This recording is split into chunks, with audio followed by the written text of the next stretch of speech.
What's up, everybody? It's your boy, Ethan Lawrence, back at it again with another episode of Change My Mind.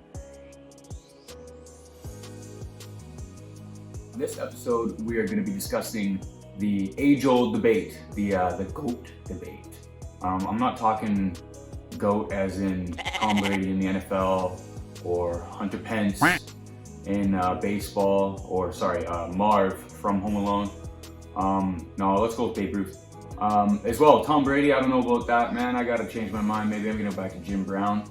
Nevertheless, we're not talking Wayne Gretzky in hockey. We're not talking Muhammad Ali in boxing. We're not talking Tiger Woods in golfing. We're talking the LeBron versus Jordan GOAT debate. Spoiler alert, you're all the GOAT. Nevertheless, let's get into this talk about Jordan versus LeBron. Whether you think it's Jordan, LeBron, Bill Russell, Magic, Bird, I don't know anyone, let me know in the comments. As well, don't forget to follow me on Twitter and Instagram. Spoiler alert! LeBron James is not the GOAT of basketball. I'm sorry to say, everybody. I know you're all LeBron James fans. To be honest, he's my favorite athlete ever too. But Michael Jordan remains the GOAT. That's not to say that LeBron James will not be the GOAT after his career is said and done with. The fact that his career is still going on, I can't quite consider him the GOAT yet. I gotta see what he accomplishes in Los Angeles. If he does go on to win a championship in Los Angeles and become a Finals MVP for that Lakers squad, he will have done it for 3 separate teams, which is something nobody has ever done. And that would be an accomplishment similar to the accomplishments Mike has accumulated over the years, and maybe put LeBron in that same pantheon. You know what I'm saying? Having that said, this year was probably LeBron's best shot at winning the championship with the Lakers just because of his age. And I'm not going to get into durability because we all know that LeBron James is in his 17th year and he's doing things that are just oogly boogly mind-boggling, and I really don't understand it. He's a different breed, he's a different animal. But let's not forget that Michael as well, in his heyday, was a different breed and a different animal, and had the trainers and had everything. And counting steps, sideways, unilaterally, forward, backward, jumps. Oh man, the training for Michael was different as well. The guy played every game in his career ever. He played 10 million games in 12 seasons. And this is the first time I've ever said this. I really do think LeBron James will inevitably pass Michael. And that's crazy, because I've been on this earth for 28 years and I never thought in my wildest dreams I'd ever be saying something along the lines of Michael no longer being the GOAT. Blows my mind. It blows it right out of the water, man. I'm freaking out. There's a couple things that Michael had accomplished in his playing career. One being his second year in the league when he was 22 years old. He only managed to play 18 games in that season, and somehow he found a way to make the All-Star team and drag his sorry bull squad into the playoffs. Now, I don't want to interject LeBron James's second year in the league into that year. Let's go off of his 22nd year of age, because it's not really fair to compare the two as well, because Michael Jordan came from a place where he went to North Carolina, won a championship, and LeBron came right out of high school, and was dubbed the chosen one on the Sports Illustrated. So there was pressure on LeBron at a very young age that I don't think he really acclimated to very well. Again, he was so young, and I don't think the league wanted somebody that young to have that much clout or fame or whatever you want to call it. I don't know what the kids are saying these days. I'm an old head.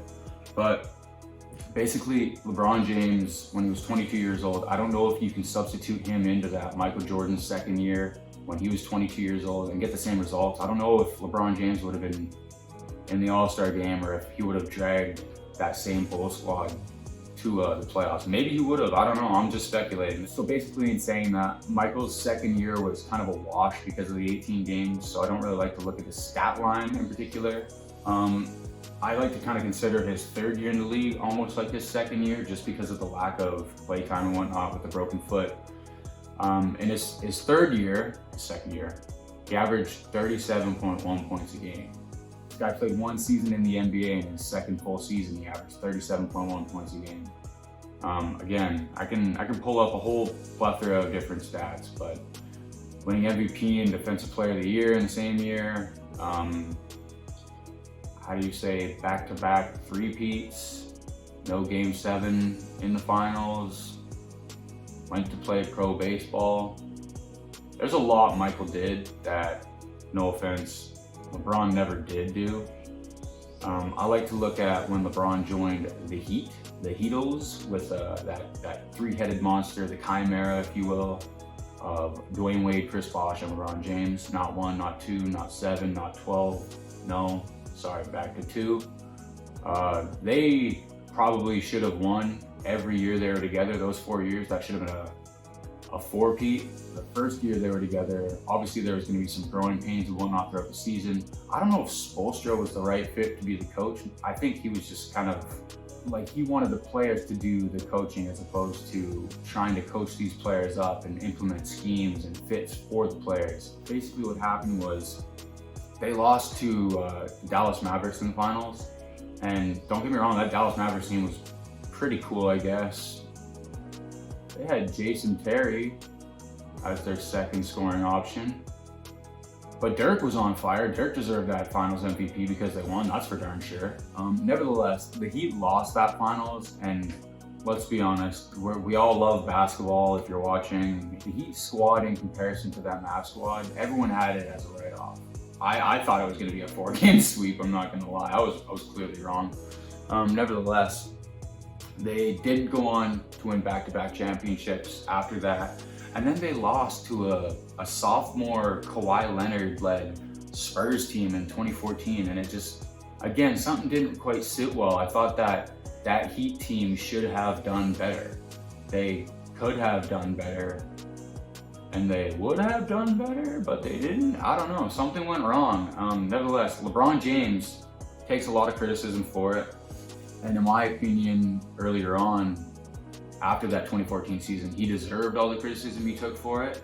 Looking back, it's a little bit different because LeBron James has gone on to compete in 4 more consecutive finals with the Cavaliers. And in 2016, he actually beat the 73-win Golden State Club, which is supposed to be the greatest team of all time. But basically, LeBron James did a couple Michael Jordan things, you know, almost averaging 40-point triple-double, coming back from a 3-1 deficit in the finals that had never been done, literally putting that team on his back with the help of Kyrie, Kevin Love, and the supporting staff. But that 2016 finals was, in my opinion, the greatest thing I have ever seen. I didn't grow up watching Michael. I was pretty young at the time. I'm a 91er, so when he won his final championship in 98, I remember it, but it's not something that I vividly remember, like when LeBron James chased down Andre Iguodala. Well, he was kind of chasing down Steph, actually. He made the pass to Andre, he bounced pass to Andre Iguodala for that block. That block will live forever. I'll never forget Kyrie Irving's step back 3 over Steph, almost just to show you, kid, listen, I can shoot just like you, boy. That 2016 moment where they actually did capture the championship was the most unbelievable athletic achievement I have ever witnessed in my entire life. And that is part of the reason why LeBron James is my favorite player of all time. Again, just because he's my favorite doesn't mean I think he's the greatest of all time. I still have Michael slightly edging him out. And that's, again, not to say that LeBron James, after his career is said and done, LeBron James will slightly have edged Michael out. There's a lot that's got to happen. LeBron James is still 35 years old. He's got a lot of game to play. I also want to make a quick mention of the 2018 Western Conference Finals when LeBron James, again, single-handedly carried that team to the finals, beating Boston out in 7 games. Everything LeBron did in Cleveland was so beyond extraordinary. If he was able to do what he did in Cleveland, in Miami, they would have won 4 in a row. They probably wouldn't have broken up either. After a 4-peat, they probably would have gone for 5. Nevertheless, when LeBron James carried that last Cavs squad to the finals in 2018, that as well was right up there with anything Michael's ever done. That was single-handedly, just bar none, some of the greatest athletic prowess I have ever witnessed.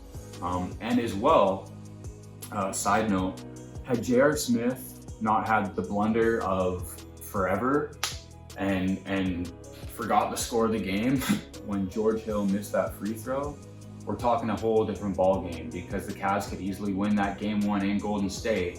And let's be honest, if they win that game 1 in Golden State after 51 points from LeBron James and let's say they lose the game too because they got washed anyways, going back home to Cleveland with a 1-1 split, that's a different ball game, man. I think LeBron comes back home rejuvenated and feeling a different entity, as opposed to, wow, we missed out on one, boys. Like, how could we let that slip? And then it's 2-0, and at that point, you're already at such an uphill battle against Kevin Durant, Klay Thompson, Draymond Green, Steph. It's just nasty, man. That's not even fair. Like, that whole rivalry literally died because of Kevin Durant. And the fact that Kevin Durant got pulled into the mix was also, like, what was so cool about that? I don't get why is that the greatest team ever? Like, they took a 73-win team and added Kevin Durant. It would have been a lot more fun to see them play out the 2017 finals rubber match without KD, and I would have loved to see what happens. I wonder if Kyrie and Kevin Love, because Kevin Love got hurt, I don't know. You gotta just you have to wonder. Nevertheless, it never did happen. So Kevin Durant joined the Warriors and washed them again in 2018. So at this point, LeBron James has 3 finals championships and 3 finals MVPs. He's halfway there to Michael. Again, I'm not ruling out, yes, LeBron won 3 and Michael won 6, but LeBron also went to 8 in a row, and Michael never did that. Michael only went to 3 in a row. Mind you, he did it twice, and in the middle of his prime, his athletic prowess and career, he bounced from basketball to go play pro baseball. Never made it pro. But it was still a pretty extraordinary athletic feat to get to that point.